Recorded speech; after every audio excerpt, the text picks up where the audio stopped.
Cubs Basketball Pod. For this episode, we're going to look at the best remaining free agents still out on the market. This is late August.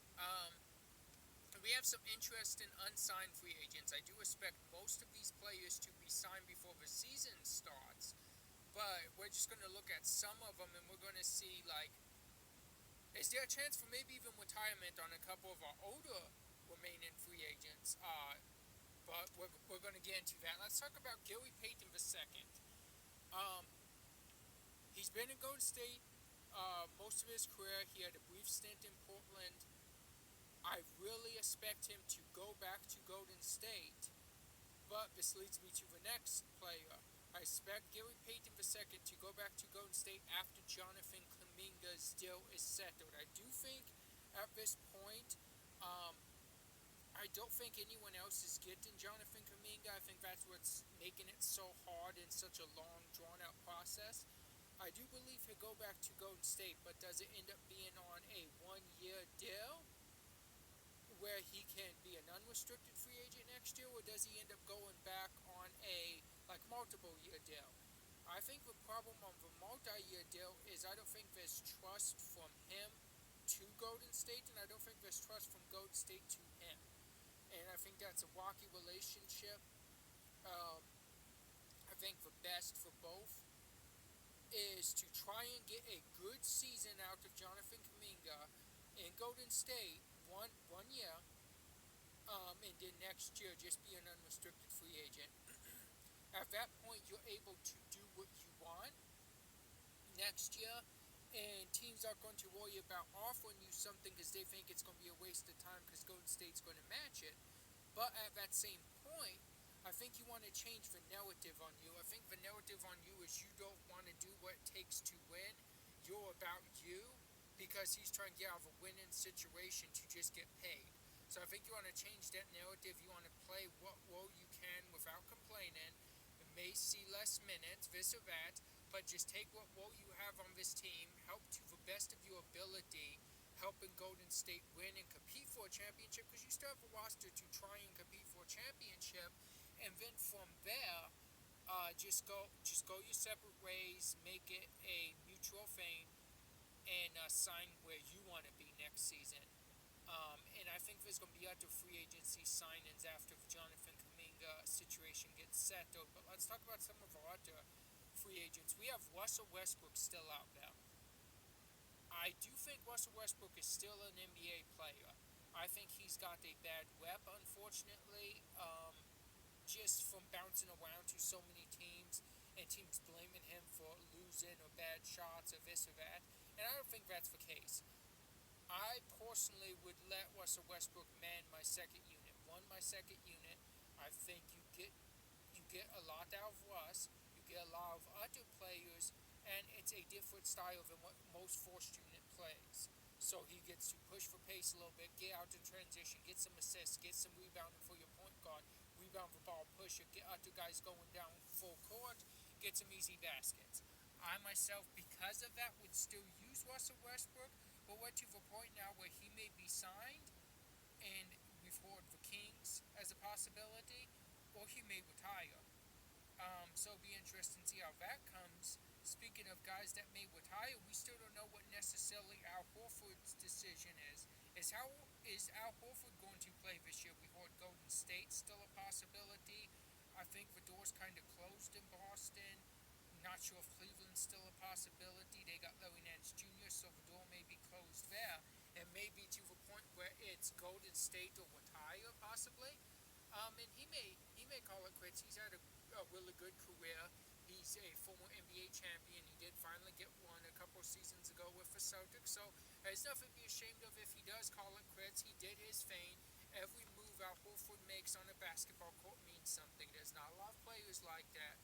I don't think there's anything wrong with Al Horford calling it quits, and I would congratulate him on a great career. Other players, couple players out. These guys are different, as in, I'm not really sure what you can say about them. So let's start with Quentin Grimes. We see this man's a heater. When he gets going, he's on. He's red hot. He's on fire. He doesn't stop. At that point, though, lot of his games in Philly last season when he got traded there, where he turned it on, did not make a difference on winning and losing. I'm not saying that's the case. I'm saying that's what we saw. I do think his best spot is taking a little bit lower money and being a sixth man on a championship team and coming in and giving a lot of scoring off the bench to a championship team. I could see maybe even like a Cleveland if you take less money. I could see Boston, a team like that. Something else, another team that possibly he could go to, I do think, is going back with the Sixers. But the problem is there's a lot of point guards over in Philly. They even drafted another guard, so not sure if he still fits there. Um, but look for a team like Milwaukee, maybe Orlando, just someone that needs that scoring boost off the bench. Orlando lost Cole Anthony, if you remember. They would, I would believe, would be in the market for a scoring guard of some sort, and Quentin Grimes would fill that. So it'll be interesting to see where he lands. Someone else is Cam Thomas. This man's had 40, 50-point games. He's still out on the market. I think he wants a lot more than Brooklyn's going to give him. And I love Cam Thompson. I love his Cam Thomas. I mean, I love his game. I think he's one heck of a player. But unfortunately, he's someone else that his numbers have not made a difference on winning and losing.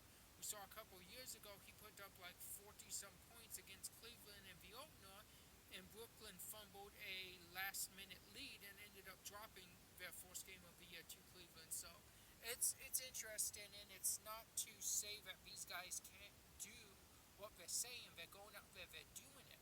But it's to say the wins are not piling up with what they're doing, and therefore it's not giving them the best like selling pitch, the best like marketing pitch. Like, hey, I joined your team because I put 50 and I led my team to victory. We aren't seeing that, and I think that's a little tough to sell to teams. Again, Cam Thomas is a great player, and I don't believe he's a really good scorer, and I don't really believe he's going to accept a bench role of being a six man. But I think if he wants to get recognition, get money, build his way back up a little bit, and maybe be a starter again somewhere else, maybe you go over to a championship level team, you score 20, 23 points off the bench, who knows, and you help them win a championship, and then from then maybe teams, rebuilding teams or other teams may say, hey, we want you as our starting shooting guard. Um, at this point, that's what I would be looking for if I were them. You just want to stay in the game. You don't want to play overseas, especially when you have the talent of these two men. They can score at will. And we don't want to see either one of them not in the NBA, so I'm hoping for the best.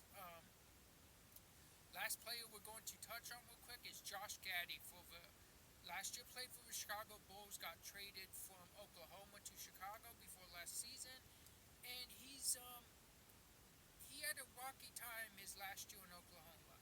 He really seemed to turn it around and come on in Chicago, but he's asking for a lot more from Chicago than they're willing to give, and I don't see that changing. I think he's going to have to drop his price a lot, and I think when it gets closer to the season, I think he probably will.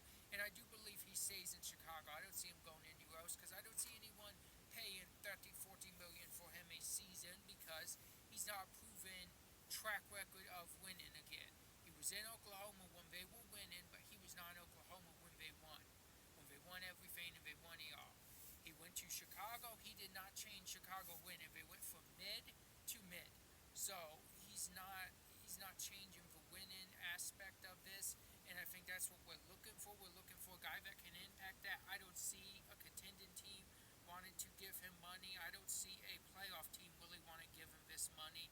I think he just needs to stick in Chicago, drop his asking price a little bit, work his way up, maybe turn Chicago into winners, and then that's how you get your next huge contract. And then we go from there. But I do see Josh Gaddy staying in Chicago, and I think he has a bright future because I do think he's a really, really good player.